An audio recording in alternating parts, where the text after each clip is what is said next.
They were just kids. But on June 16, 1976, South African police looked at a crowd of black schoolchildren and opened fire. The Soweto uprising wasn't just some side note in history. It was a revolt. Thousands of students, most of them barely teenagers, took to the streets to protest a new law. A law that forced them to learn in Afrikaans. Not their native language, not even English, but the language of the people that colonized them. Afrikaans was the language of the police, the language of the prison, the state. And now they wanted to shove it into black classrooms and call it education. So the students marched, peacefully, in their uniforms, holding signs that said, "We are not slaves, down with Afrikaans." And for that, the police didn't hesitate.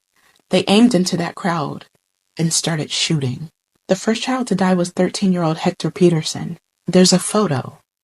I won't show it here for obvious reasons. His limp body in another student's arms. His sister, running beside them.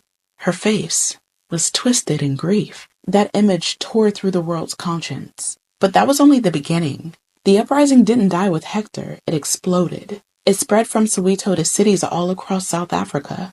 Cape Town, Durban, Port Elizabeth. Protests grew, but so did the government's violence. Classrooms emptied, streets turned into war zones. Thousands of students were arrested, beaten, tortured. Some disappeared. Others were executed. The official death toll was around 176. But truthfully, people on the ground say that it was closer to 700. And here's the part that doesn't get told enough.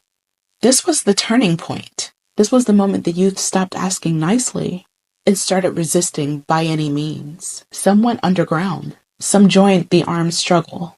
Because once you... Oh my God, this is awful. Because once you watch your classmates be unalived for daring to read in the wrong language, there's no going back to silence. The Soweto uprising forced the world to look. It sparked sanctions. It triggered international boycotts. South Africa's lives collapsed under the weight of student blood. So don't let them sanitize it. Don't let them say that apartheid fell because of politicians and peace talks. Say Soweto. Say the students. Say the children who died fighting for a future that they weren't even guaranteed to live in. Because these weren't just kids with backpacks. They were soldiers of resistance. Jesus. And they lit that match that burned apartheid to the ground. These never get easier.